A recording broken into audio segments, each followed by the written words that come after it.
Praise the lord. ఈరోజు దేవుడు మనకి ఒక అద్భుతమైన వాగ్దానాన్ని జ్ఞాపకం చేస్తూ ఉన్నాడు. ధ్యానించుకుందాం. యెహోషువ గ్రంథము 3వ అధ్యాయము 7వ వచనము. నిన్ను గొప్ప చేయ మొదలు పెట్టెదను, నేడు వారి కన్నుల ఎదుట నిన్ను గొప్ప చేయ మొదలు పెట్టెదను. ఈ మాటను నాయకుడైన యెహోషువతో ప్రభువు చెబుతా ఉన్నాడు. మరి చెప్పాలంటే యెహోషువ యొక్క నాయకత్వం ఇక్కడి నుంచే ప్రారంభమైంది అని మనం అర్థం చేసుకోవచ్చు. మరి ప్రభువారు యెహోషువతో చెబుతా ఉన్నాడు, యెహోషువ, నీ పేరుని ఇంకా నేను గొప్ప చేయ మొదలు పెడతా. ఇప్పటి నుంచి నీ పేరు అనేది గొప్పగా అవుతుంది, నీకెంతో గౌరవం దక్కుతుంది. ఇశ్రాయేలు ప్రజలందరూ కూడా నీ మాటకు లోబడతారు, వారు నీ మాటను వింటారు, నిన్ను గొప్ప చేయబోతూ ఉన్నాను అంటూ ప్రభువు యెహోషువతో మాట్లాడుతూ ఉన్నాడు. మరి చెప్పాలంటే దేవుడు ఒక హామీని యెహోషువకి ఇస్తా ఉన్నాడు. ఏమని అంటే, మోషేకు ఎలాగైతే నేను తోడుగా ఉన్నానో, మోషేను ప్రజలందరూ ఎలాగైతే గౌరవించారో, మోషే ఎలా ప్రజల కన్నుల ఎదుట గొప్పవాడిగా ఎదిగాడో, అలాగే నేను కూడా నిన్ను గొప్ప చేస్తాను అనే ఒక గొప్ప హామీని మరి యెహోషువకు ప్రభువారు ఇస్తా ఉన్నాడు. ఎంత ఉత్సాహాన్ని పెంచే మాటో కదా. తప్పకుండా యెహోషువకు ఈ మాట వినగానే ఎంతో ఉత్సాహం కలిగి ఉంటుంది. చూడండి, మనము గొప్ప అవ్వాలి అంటే మన ద్వారా సాధ్యం కాదు.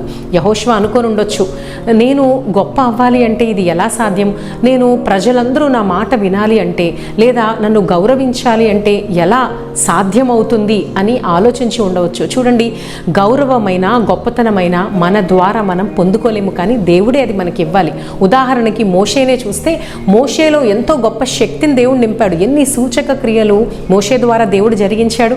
మరి దేవుడు పెట్టిన ఆ శక్తి ద్వారా ఆయన మోషేను వాడుకున్నట్లుగా, మోషేతో మాట్లాడినట్లుగా, మరి మోషే ఎలాగైతే దేవుని మాట వింటూ వెళ్ళాడో, ఏ ఏ పనులైతే చేయమన్నాడో ప్రభువు ఆ పనులు చేస్తూ మోషే కొనసాగినప్పుడు, మరి దేవుని ద్వారా మోషే చేసిన కార్యాలను చూసి అందరికీ ఆశ్చర్యం కలిగి ఉంటుంది.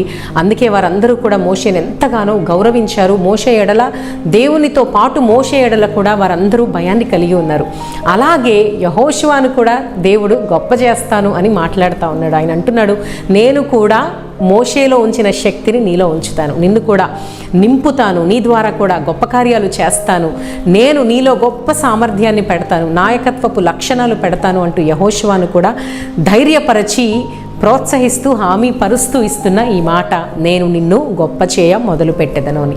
ఆమేన్. చాలా గొప్ప విషయం. నిజంగా మన దేవుడు మనలందరినీ గొప్ప చేయాలనుకునే దేవుడు కనుక మనందరము ఏం చేయాలి అంటే, దేవుని మాటను విని ఆయన శక్తిని, ఆయన సామర్థ్యాన్ని, మనలో ఉంచిన ఆ తలాంతులను గుర్తించి ముందుకు కొనసాగితే చాలు, మనల్ని ఆయన బహుగా వాడుకుంటాడు. మోషేను వాడుకున్నట్లుగా, యెహోషువను వాడుకున్నట్లుగా ఆయన వాడుకొని తన చిత్తమైన మార్గంలో మనల్ని నడిపించినప్పుడు మనము తప్పకుండా గొప్పవారిగా ఎంచబడతాం. ఆమేన్.